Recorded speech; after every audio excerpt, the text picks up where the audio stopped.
The Way of the Ascendant Dragon Monk is a phenomenal melee attacker that acts like a monk, but you gain all the benefits of things like Flurry of Blows as your bonus actions.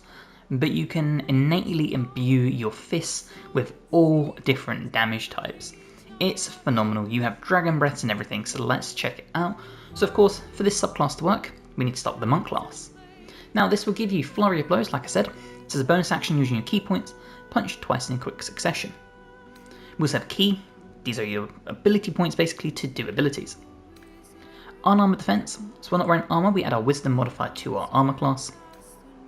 Martial arts dexterous attacks. So attacks with monk weapons and unarmed attacks scale with your dex instead of your strength if dex is higher, and dex is very much higher.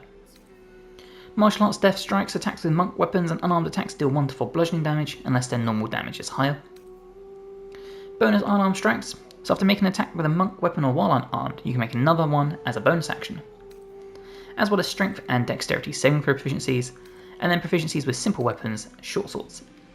For ability points, we're going to have 8 strength. We're going to bump this up because when playing a monk, the most optimal way of doing this is strength potions and tavern brawler, so obviously that is the route we're going. 16 strength, 14 constitution, 10 intelligence, 16 wisdom and 10 charisma. But proficiencies take whatever fits your roleplay. Monk level 2 brings additional key points, unarmored movement, so we get 3 meters of extra movement while not wearing armor or using a shield. And then we can do our patient defense, so as a bonus action using key points, attack rolls against us will have disadvantage and we gain advantage on dex saving throws. We also have step of the wind dash and disengage, which means as a bonus action using key points, we can dash or disengage. And at monk level 3 we get to pick our specialisation, and for this, as I said, the Way of the Ascendant Dragon. So the fundamental teaching of this tradition holds that by emulating dragons, a monk becomes a more integrated part of the world and its magic. By altering their spirit to resonate with draconic might, monks who follow this tradition augment their prowess in battle, bolster their allies, and can even soar through the air on draconic wings. But all this power is in service of a greater goal, achieving a spiritual unity with the essence of the material plane. So this will give you Breath of the Dragon. Monks following the Way of the Ascendant Dragon can channel destructive waves of energy like those created by the dragons they emulate.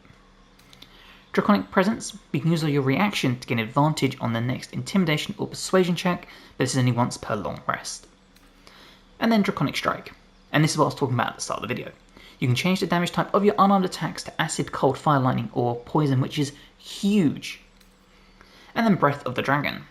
You can replace one of your attacks with an exhalation of draconic energy in either a 6 meter cone or a 9 meter line that will deal Acid, Cold, Fire, Lightning or Poison damage equal to 2 rolls of your martial arts dice.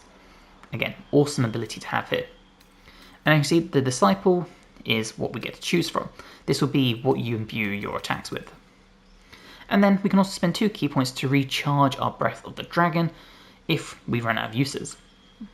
Monk level 4 gives us access to our first feat, as well as additional key points and slow fall, so when we fall we gain resistance to falling damage. For the feat here, we are going to take the ability improvement and bump our dex to 18. Monk level 5 we get a huge power spike in the form of additional key points, an extra attack if we make an attack as our main action, and then Stunning Strike, meaning we can possibly stun the target. This obviously costs key points, but stunning a target is awesome. And if you happen to miss this or don't land it, it does just count as a regular attack, so you can try again with your extra attack. Monk level 6 brings additional key points, improved unarmed movement, so your movement speed increases by 4.5 meters now, while not wearing armor or using a shield. Key Empowered Strikes, so our attacks now count as magical for the purpose of overcoming enemies' resistance and immunity to non-magical damage. And now our Step of the Wind dash and disengage are buffed in terms of when we use them, we also gain the ability to fly. Monk level 7 brings more key points, evasion, so when a spell effect will deal half damage on a successful dex saving throw, it deals no damage if we succeed and only half if we fail. And stillness of mind, so when we get charmed or frightened, this will automatically cast to remove the condition. Monk level 8 brings more key points and another feat, and you probably guessed it, but for this we are going to bump our dex up to 20. Monk level 9, more key points, advanced armor and movement, so now difficult terrain doesn't slow us down, and we can jump an additional 6 meters while not wearing armor or using a shield. Level 10 brings more key points, improved unarmed movement again, so this time it's a 6 meter increase to our movement speed, and purity of body. So we're now immune to poison damage and can't be poisoned or affected by a disease. Level 11, we gain a new ability, and that is the Aspect of the Worm. Create a 3 meter aura or draconic power that frightens creatures or provides acid, cold, fire lightning, or poison resistance to your allies. Huge in a boss fight when you know an enemy deals cold damage, for example. Or Frighten is awesome if you need to just repel enemies away to make them run. You can get that aura going. And actually with Disciple, when it comes to the worm, you can see what it does here. And then finally, Monk level 12 brings our final feat and additional key point. And when it comes to this part, as I said, the most min-max and optimal way to play a Monk is Tavern Brawler. Now why is this important? Because it means when you make an unarmed attack, you add your strength modifier to the damage and attack rolls an additional time. What's awesome about this, it means if we use a strength potion, we can boost in our damage hugely. So when it comes to the point, pull it into anything. You could do Constitution, and then if you want to use the Hag's Head, take it to 16, you can. Kind of doesn't really matter. Okay, let's go over our equipment, and we start with the Mask of Soul Perception for +2 bonus to attack rolls, initiative, and perception checks. The Cloak of Displacement, so this will activate at the beginning of our turn, granting disadvantage on all attack rolls against us until we take damage. The Boots of Uninhibited Kushido, this will add Wisdom modifier to our unarmed attack damage. The Vesta Soul Rejuvenation, so whenever we succeed a saving throw, we regen 1 to 4 hit points. When we use we can use a reaction to make an unarmed strike against any attack that misses, and a +2 to our armor class. For gloves, the best monk gloves in the game are the gloves of soul catching. Unarmed attacks do an additional 1 to 10 force damage. Constitution +2, so we're now on 17. Again, if you want to use the Hag's Head, take it to 18. And then soul catching. So once per turn, on an unarmed hit, you regain 10 hit points. Or we can forego healing to gain advantage on attack rolls and saving throws until the end of your next turn. So, really good way of if you need some healing, you can get that healing. Or if you just want to have advantage on attacks to try and get as much damage as possible or make sure you land your attacks, this is the way to go. We use the Killer Sweetheart as a ring, so whenever we kill a creature, our next attack will be a guaranteed critical hit once per long rest. The Ring of Regeneration, at the beginning of our turn, it will grant us 1 to 4 hit points. And then the Sentient Amulet gives us Shatter, but more importantly, gives us Key Restoration. Now as soon as you finish your long rest, make sure you pop your Strength Potion to really maximise your damage. We're going to go the highest one possible in the end game, sets our strength to 27. And with that, let's go find some combat. Okay, we're in the combat, you can see we have our elixir going, so let's get into the middle. And what we're going to do is we're going to start with our Dragon Disciples. So this is where you get to pick what damage you do. So let's take Poison for this. So now, our unarmed strikes are going to deal poison damage. As you'll see there, we've got the normal damage from our attacks, the force damage and the poison.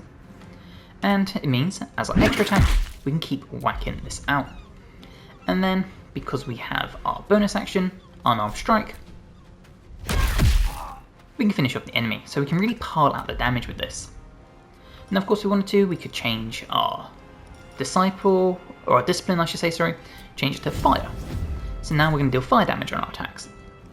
Okay, so we're still in the combat here, and we know we have Killer Sweetheart activated. So if we did our Flurry of Blows as a bonus action, target a Barbarian, you can see the huge amount of damage we do, but we don't get to benefit from our Killer Sweetheart. But if we come in here with big strikes, we still don't get the benefit. And there you go, a huge damage output there. So you can really get the benefit of how much damage you can really just do with this. And of course if we want to, we can Soul Snare, get that 10 health back, and we're almost back up to full HP.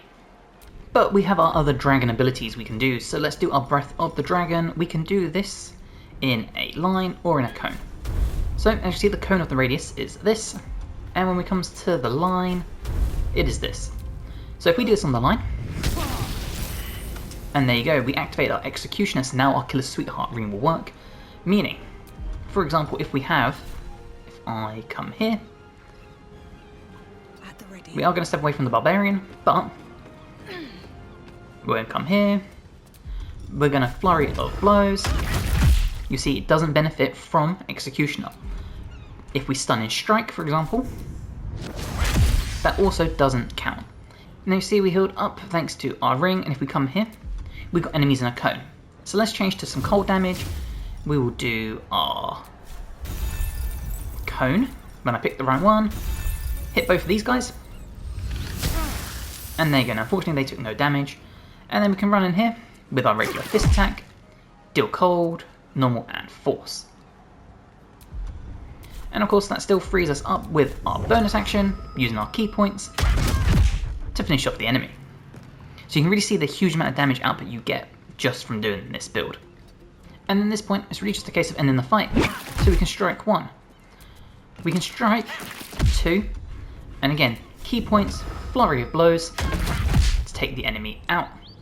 And we'll move ourselves in prime position over here. Now you see we've got the enemy all the way over there, so let's benefit from our dragon abilities. Let's Step the Wind Dash. And now because we've done this, we know we can fly. So here you go, wings unfurled, turn this on. So we move over here. Now even though we have our wings, if you try and do this, it will just make you jump. Now, for some reason on console, I don't seem to be able to set the bind for fly. So, obviously if you are on PC or whatever, this will work pretty well. We are unfortunately just going to have to jump and take the damage. But again, if you could fly, this would be the way to go. But that will still set us up for our attacks. So, let's do a Stunning Strike. And as I said, that doesn't work, but we can try Stunning Strike again, because it counts as a regular action, and this time we landed it. And then we can still Soul Snare, get 10 health back because we hit the enemy. And now all we do is hit the enemy and end the fight. So the Ascendant Dragon really is probably one of the most powerful monk subclasses that are especially modded.